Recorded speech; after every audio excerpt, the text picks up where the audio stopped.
네, 반갑습니다. 사랑합니다.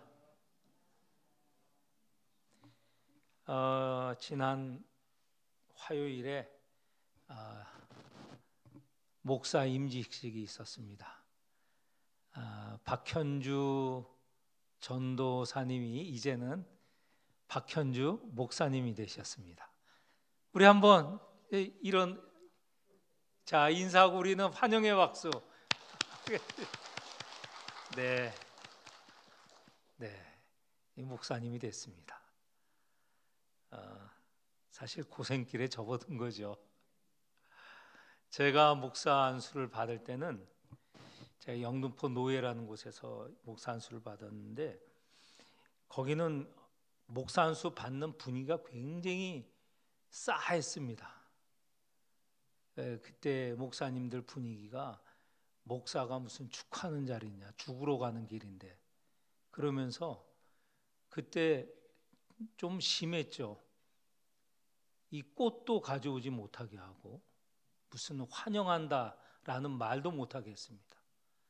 그냥 분위기가 그냥 무거웠습니다. 무거웠습니다. 저도 제가 목사 안수 받을 때 이제 제가 다녔던 교회가 갈릴리 교회라는 곳인데 와서 축하해 주셨는데, 이 축하라는 말이 기억에 나는 게 없어요. 그때 분위기가 그랬던 것 같아요. 노예 분위기가 그랬던 거죠. 그것에 비교해서 우리 대전 노예는 그래도 환영하는 분위기, 우리 또 교인들이 많이 가셨습니다. 가셔서 아주 축하하고 기쁘게 그 시간을 보냈습니다. 두 가지 면이 다 있는 것 같아요. 그동안 대학교 나오고 신학교 3년, 7년을 적어도 공부했고, 그리고 2년의 수련을 거쳐서 목사가 됐습니다. 그러니까 목사가 되기 위해서는 적어도 9년간의 시간이 지나야 10년 차에 목사 안수를 받는 것이죠.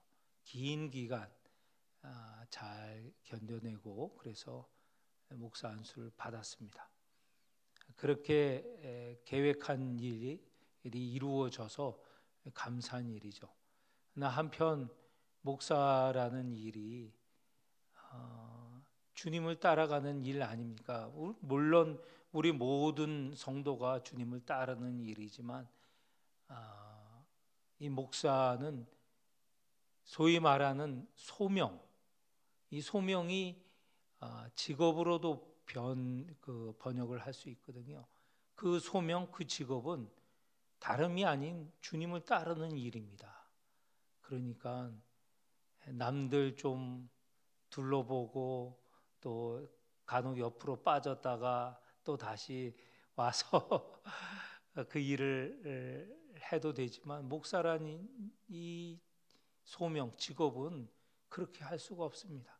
은퇴하는 날까지 쭉 앞만 보고 따라가는 것이지, 옆으로 빠지면 그만둬야 됩니다. 목사는 옆으로 빠져서 다시 돌아올 수 있는 그런 기회나 그런 그 관용이 없습니다. 참 쉽지 않는 길에 접어들어섰는데, 저는 한편 환영도 하고 그랬지만 속으로는 아이고, 어찌 저런 고생길에 접어들어서 목사 안수 받을 때는 감격이지만 참 힘든 일을 시작했다라는 안타까움도 있습니다. 네, 오늘 우리가 읽은 본문은 예수님께서 예루살렘으로 들어가시는 장면이 나옵니다. 마가복음 크게 세 부분으로 나눌 수 있다고 말씀드렸습니다. 예수님께서 갈릴리 사역 하시는 것 한 부분, 갈릴리에서 예루살렘으로 오는 과정, 8장 중반부터 우리가 10장까지 이게 이제 예루살렘으로 올라가시는 장면, 그리고 오늘부터 11장에서 이제 마지막 장까지는 예루살렘에서 있는 이야기들입니다. 지난 긴 시간 동안 우리가 3분의 2를 했고, 앞으로 3분의 2를 이제 더 해야 됩니다. 11장 예수님께서 예루살렘으로 들어가시는 장면입니다. 어저께 지난 시간에는 여리고 장면을 보았죠. 여리고에서 바디메오 이야기를 우리가 만났습니다. 바디메오는 디메오의 아들이고 그는 맹인이었고 거지였습니다. 그가 예수님을 만나면서 눈이 뜨게 됐습니다. 육신의 눈도 떴지만 동시에 영적인 눈도 떴습니다. 그래서 예수님을 따라가게 되었다라는 것이 지난 10장 52절 마지막 부분에 그가 곧 보게 되고 예수를 길에서 따르니라, 이런 구절이 있습니다. 육신의 눈도 떴지만 영적인 눈을 떠서 예수님을 따르게 되었다라고 하였고, 이제 예수님께서 여리고에서 예루살렘으로 올라와서 이제 예루살렘으로 들어가는 장면입니다. 이 전체가 1절에서 11절 상황이 보면 어쩌면 예수님께서 가장 인간적으로 보면 환영받고 절정인 한순간이 있습니다. 우리가 볼 수 있는 것은 8절서부터 10절 사이에 보면 예수님께서 나귀 새끼를 타고 예루살렘으로 입성하시는데 많은 사람들이 따르면서 앞에서 뒤에서 따르면서 9절 10절에 보면 호산나 찬송하리로다 주의 이름으로 오시는 이여 10절 찬송하리로다 오는 우리 조상 다윗의 나라여 가장 높은 곳에서 호산나 하더라. 이게 어쩌면 예수님께서 그 일생 중에 가장 환호를 받고 하는 장면입니다. 외형으로 겉으로 보기에는 가장 절정인 장면이에요. 사람들도 환영하고 또 나귀도 타셨고 그런데 그 전체 1절서부터 10절 11절까지 보면 그렇게 환영을 받으시고 입성하지만 그분의 마음 중심은 변한 게 없습니다. 겸손한 자로서 나귀를 타고 지금 예루살렘으로 들어가신다는 것이죠. 나귀를 타고 들어가는 게 어떤 의미인가라는 것은 이미 여러분도 아시겠지만 좀 더 이따 설명을 하겠습니다. 제가 이전에 그 사순절 때 말씀을 드린 적이 있습니다. 한 2번 정도 말씀을 드렸는데 지금 예수님께서 예루살렘으로 나귀를 타고 겸손히 입성을 하십니다. 그런데 또 한편으로 이 예루살렘으로 입성하는 사람이 있었습니다. 물론 이때는 6월절 기간이라 수많은 사람, 유다 사람이라면 남자라면 이 6월절 절기를 지키기 위해서 예루살렘으로 수없이 많이 지금 들어오고 있는 시기입니다. 그런데 예수님의 입성과 비교할 만한 또 한 무리가 예루살렘으로 입성을 하는데 그것은 로마 총독 빌라도 역시 지금 6월절 기간에 예루살렘으로 입성을 합니다. 빌라도 총독, 로마 총독은요, 그 상시적으로 거주하는 곳이 예루살렘이 아니에요. 그가 평소에 거주하는 것은 저 해안가 가이사랴라는 곳에서 거기서 거주하고 특별한 기간, 때에 예루살렘으로 갑니다. 특별한 때 중에 가장 중요한 때가 6월절 기간이에요. 6월절 기간에 로마 총독과 그리고 로마 군사들이 예루살렘으로 들어옵니다. 왜 그러는가? 6월절 기간에 수많은 유다인들이 모이기 때문에 그렇습니다. 모이면 그들이 혹시 지금은 로마의 식민지 지배하에 있지 않습니까? 그들이 예루살렘에서 혹 독립운동을 일으킬까, 로마에 반항하여서 저항하여서 혹 독립을 이루려고 하는 그런 군사적인 반란이 있을까? 그래서 그런 것이 있지 못하도록 사전에 이 로마 군의 그 위험으로 진압을 하기 위해서 이 시기에 로마 총독과 군사들이 예루살렘에 들어오는 것이죠. 이 로마 군은요, 대단한 강력한 군대입니다. 우리 구약에서 유다 예루살렘이 망할 때 바벨론군이 그 힘이 그 힘을 신으로 섬기는 것과 같은 그런 군대라고 했는데, 이 아마도 전 세계 온 세상에서 가장 강력한 군대라고 하면 이 서양에서는 로마군이고, 뭐 동양에서는 그 징기스칸이 이끄는 부대였을 것입니다. 근데 세계적으로 가장 강력한 군대가 로마군인데, 로마군이 지나갈 때는 그 땅이 진동을 하였다고 해요.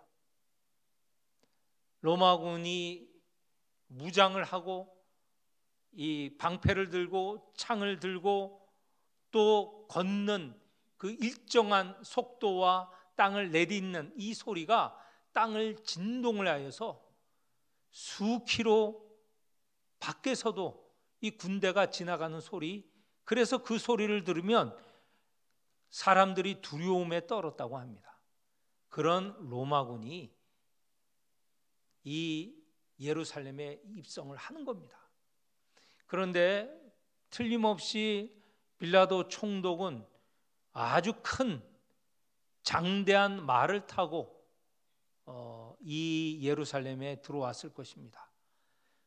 큰 말과 무장, 그리고 많은 군인, 병사들, 이것은 유다인들로 하여금 반항하지 말라, 저항하지 말라, 반역을 일으키지 말라라는 경고가 되는 것이죠. 그렇게 하여서 입성을 했습니다. 나중에 이제 우리가 조금 후에 보면 예수님께서 빌라도의 앞에서 그 재판을 받지 않습니까? 빌라도가 들어왔기 때문에 그 앞에서 재판을 받을 수 있는 것이죠. 이런 빌라도의 입성과 비교해서 예수님의 입성은 그야말로 초락이 이루 말할 수가 없습니다. 오늘 본문에 보면 예수님께서 예루살렘 가까이 이제 도착하셨고, 2절 이하에 보면 제자 둘을 맞은편 마을로 보내서 아무도 타보지 않는 나귀 새끼가 매어 있는 것을 볼 터인데 그 나귀 새끼를 풀어서 내게로 끌고 오라고 하였습니다. 제자들이 당연히 묻죠. 그 주인이 나타나서 왜 네가 이 나귀 새끼를 풀어 가려고 하느냐 하면, 주가 쓰시겠다 하라, 그러면 이리로 보내리라, 이렇게 말씀을 하십니다. 아마도 그 나무에 묶여진 나귀 주인에게 대해서 사전에 아마 일렀을 것으로 예상을 합니다. 그런데 여기서 나귀 새끼, 아무도 타보지 않는 나귀 새끼라는 게 의미 없이 기록이 된 것이 아니고, 스가랴서에 따르면 왕이 예루살렘으로 들어갈 때 사용하는 그 동물이 나귀 새끼라는 것이 언급이 되어 있습니다. 스가랴 9장 9절에 보면 시온에 따라 크게 기뻐할지어다, 예루살렘에 따라 즐거이 부를지어다. 보라, 내 왕이 네게 임하시니 그는 공의로우시며 구원을 베푸시며 겸손하여서 나귀를 타시나니 나귀의 작은 것 곧 나귀의 새끼니라. 그러니까 예수님께서 나귀 새끼를 타고 예루살렘에 들어가는 것은 이게 말씀, 구약에 예언된, 구약 스가랴 예언자의 예언에 따라서 그 말씀대로 행하는 일입니다. 그러니까 예수님의 예루살렘 입성은 그냥 그 생애 중에, 예수님의 생애 중에 여러 차례 유월절 때 예루살렘에 오시지 않습니까? 적어도 한 3번은 예루살렘에 오는 이야기가 있어요. 근데 물론 오늘 이야기는 마지막 예루살렘 마지막 입성이죠. 여러 차례 예루살렘 입성하는 가운데 오늘 마지막 예루살렘으로 들어가는 이 시기에 나귀 새끼를 타는 목적은 바로 스가랴서에 따르면 왕으로서 나귀 새끼를 타고 입성한다는 얘기입니다. 왕이면 큰 짐승, 큰 동물, 나귀는 작지 않습니까? 이렇게 키 큰 사람이 나귀를 타면 발이 끌릴 수도 있어요. 그게 나귀 아닙니까? 말을 타야 성큼성큼 힘있게 들어가는데 나귀예요. 여기에 보면 겸손하여서 나귀를 타시나니 라는 스가랴 예언자의 예언이 있습니다. 지난 시간에도 그렇고 오늘 이 시점에 이르기까지 예수님께서 이 땅에 오셔서 하는 사역을 보면 모두 다 겸손하신 왕으로서의 사역이에요. 언제 한번 당신을 드러내놓고 나를 쳐다보고 나만 바라보고 나를 섬기고 나를 높이고 이런 적이 없으셨어요. 오히려 낮은 곳을 일부러 찾으셨고 거기서도 더 낮아지셨고, 그래서 10장 44절 3절에는 섬기는 자, 당신을 섬기는 자로 이렇게 의미하는 말씀을 주시지 않습니까? 섬기는 자, 디아코노스. 그리고 심지어는 종이라고 했어요. 둘로스, 종. 그렇게 지금까지 오셨어요. 오늘 여기에서 나귀를 타는 왕, 겸손한 왕, 겸손한 그리스도.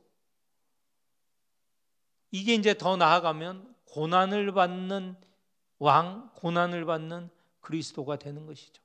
오늘 나귀 타고 들어가는 겸손한 왕인과 그리스도이신데 이제 예루살렘에 가셔서는 십자가에 달리시는 고난받는 왕, 고난받는 그리스도가 되시는 것이죠. 점점 낮은 곳으로 임하시는 거예요. 거기에 따라서 예수님께서 나귀를 타고 예루살렘에 들어가시는 겁니다. 제자들이 허락을 받아서 나귀를 끌고 왔습니다. 끌고 와서 이제 예루살렘에 들어가기 직전 제자들이 그 나귀 등에 자기의 겉옷을 놓고, 그리고 또 많은 사람들은 자기의 옷을 벗어 땅에 깔고, 또 어떤 이들은 들에서 벤 나뭇가지를 길에 펴서 이 나귀 타고 지나가시는 겸손한 그리스도, 겸손한 왕을 환영하는 것입니다.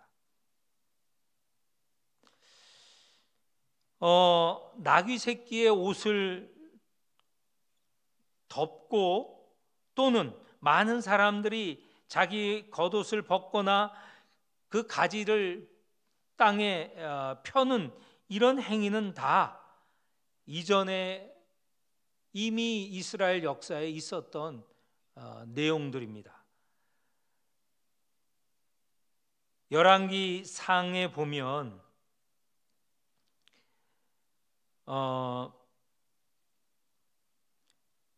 솔로몬이 왕위에 오를 때 제사장 사독, 선지자 나단 등등 여러 사람들이 솔로몬을 다윗 왕의 노새에 태워서 제사장 사독에게 데려갔고 거기서 기름을 부어 왕으로 세웠습니다. 여기에 보면 솔로몬이 왕위에 오를 때 어떻게 올랐냐면 다윗 왕의 노새를 타고 올라갔어요. 그리고 기름 부음 받고 왕위에 오른 적이 있었고, 또 한편 예전에 남유다와 북이스라엘이 갈라졌을 때 북이스라엘은 왕조가 계속 바뀌었어요. 말하자면 같은 혈통을 이어받은 남쪽처럼 왕들로 이어지는 게 아니고 왕이 올랐다 반역이 일어나서 다른 이가 후손이 아닌 왕으로 오르는 그런 일이 반복했거든요. 그 가운데 한 사람이 예후인데 예후가 왕위에 오를 때 이런 일이 있었습니다. 열왕기 하에 보면 무리가 각각 자기의 옷을 급히 가져다가 섬돌리 곧 예후의 밑에 깔고 나팔을 불며 이르되 예후는 왕이라. 이런 역사적인 이야기 전통이 있었던 것이죠. 지금 예수님께서 예루살렘에 들어가시는 이 모습은 한 가지 다 왕으로서 예루살렘에 들어간다는 것을 기록하고 있습니다. 자, 이렇게 겸손하게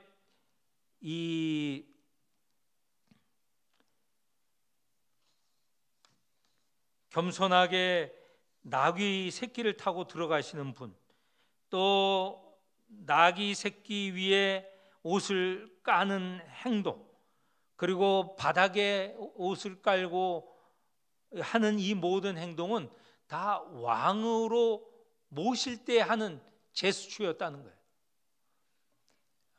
이 짧은 기간에 그렇게 눈에 띄지 않는 이런 모습의 일들이 다 예수께서 왕으로 그리스도로 예루살렘에 들어가고 계시다는 것을 말하고 있습니다. 이런 그리스도 왕에 대해서 사람들이 환영하는 것은 마땅합니다. 9절 앞에서 가고 뒤에서 따르는 자들이 소리 지르되 호산나 찬송하리로다 호산나 찬송하리로다 주의 이름으로 오시는 이요. 10절 찬송하리로다 오는 우리 조상 다윗의 나라요 가장 높은 곳에서 호산나 하더라. 이 사람들, 환영하는 사람들의 이 환영의 표현들은 다 옳은 얘기예요. 호산나, 우리를 도와주소서. 그리고 우리 조상 다윗의 나라요.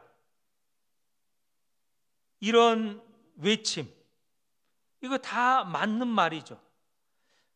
그런데 이 무리들의 외침이 이제 얼마 지나면 빌라도 앞에서 또는 그 공의의 앞에서 이 사람들이 어떻게 소리치느냐, 예수를 죽여라 라는 목소리로 바뀌었어요. 왜 바뀌었을까? 이렇게 열렬하게 환영하는 것 같은데 잠시 후에는 바뀌는 거예요. 며칠 후에는 바뀌는 겁니다. 이게 다 예수는 어떤 분이신가에 대한 생각이 달랐기 때문에 그랬어요.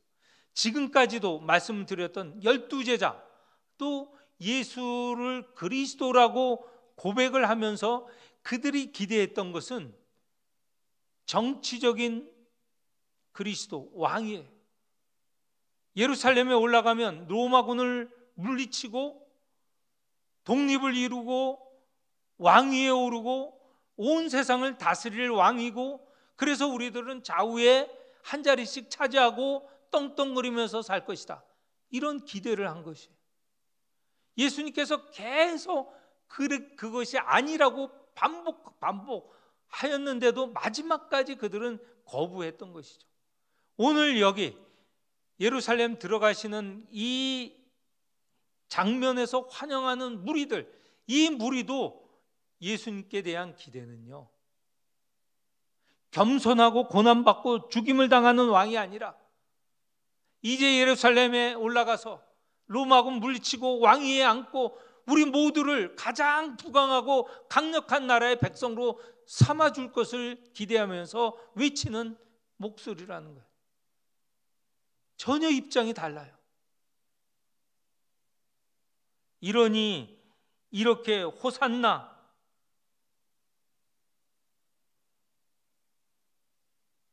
찬송하리로다, 호산나 찬송하리로다, 주의 이름으로 오시는 이여, 이렇게 외쳤지만 이들은 예수께서 그 예루살렘에 있는 이 며칠 동안의 기간 동안에 거기서도 또 비판받고 거기서도 도전을 받고, 그런데 그것을 싹 물리치고 아주 사람들이 시원하게 그 모두를 내치고 왕위에 올라야 되는데 그렇게 안 하는 모습을 보고 금방 배신을 하게 되는 것이죠. 배신이 아니고 자기들의 본색을 드러내는 것이, 저거는 왕이 아니다, 그리스도가 아니다. 그래서 그들은 빌라도에게 자기들의 왕이 아니라고 하는 거예요. 조롱거리로 스스로 왕이라고 그리스도라고 하니 그렇게 조롱거리로 그리스도라고 하고는 죽이라고 외쳤던 것이죠.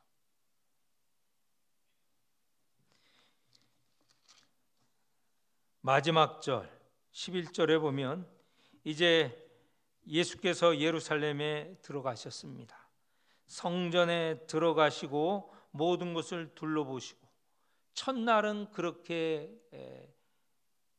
지나갔습니다. 때가 저물어서 이제 12제자를 데리시고 예루살렘 안에는 머물 곳이 없어서 거기서 베다니는 얼마 되지 않아요. 기껏 걸으면 10분, 15분, 20분 내에 갈 수 있는 거리거든요. 이 베다니로 돌아가셨습니다. 이 베다니는 우리가 요한복음에서 만나게 되지만 마르다, 마리아 그들의 집이 있는 곳입니다. 이 베다니는 아마도 이렇게 추측을 해요.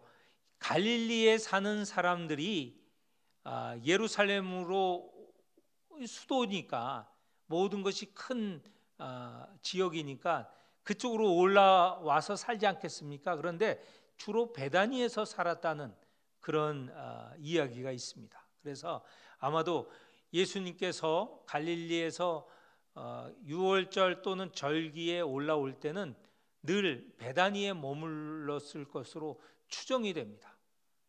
그래서 오늘 이 본문에도 보면 베다니로 가셔서 이제 유월절 기간을 거기서 지내고 십자가에 달려 죽임을 당하시긴 날까지 베다니에, 낮 동안은 예루살렘, 밤에는 저녁에는 베다니에 머물게 됩니다. 오늘 말씀입니다. 오늘 말씀도 역시 그리스도와 관련된 이야기예요. 다른 게 아니에요. 그리스도와 관련된 얘기인데, 예수 그리스도, 예수를 그리스도라고 하는데 그 그리스도는 어떤 그리스도냐? 같이 그리스도다라고 말을 하지만 과연 우리의 이 양쪽의 생각은 달랐던 거예요. 그런 데서 오는 이 차이가 너무 깊었다. 이것을 깨닫는 것은 예수께서 죽음을 당하시고 부활하시고 난 후에야 이해될 수 있는 그런 신비로운 이야기이기도 하고 사건이기도 합니다. 그때까지 기다려야 제자들도 이해가 되고 또 사람들도 이해하기 시작한 것이죠. 오늘 우리는 예수 그리스도 나의 주님이라고 고백을 하는데, 여러분은 그 고백하는 그 고백이 진정 성경에서 요구하는, 또 예수께서 말씀하시는 그 그리스도와 같은 내용의 고백인지 내 자신을 생각해 보아야 하겠습니다. 겸손하신 그리스도, 섬기시는 그리스도, 고난을 받는 그리스도, 그분이 우리에게 그걸 요구하세요. 겸손하고 섬기고 고난을 받기를 원하십니다. 근데 우리는 예수를 믿으면 섬김을 받으려 하고 잘 되고 또 고난이 아니고 영광만 받고 이것 바라는 거 아닌가? 예수 믿고 잘 되는 게 영적으로 잘 되고 영생을 얻고 구원을 받는다는 면에서 잘 되는 것이죠. 그러나 진정 그렇게 생각하고 있는가? 잘 된다는 것은 내가 부자가 되고 내가 하는 일마다 성공하고 내가 하는 일마다 세상의 존경과 지지를 받고 하는 그것을 요구하는 건지 우리 자신을 돌아보아야 하겠습니다.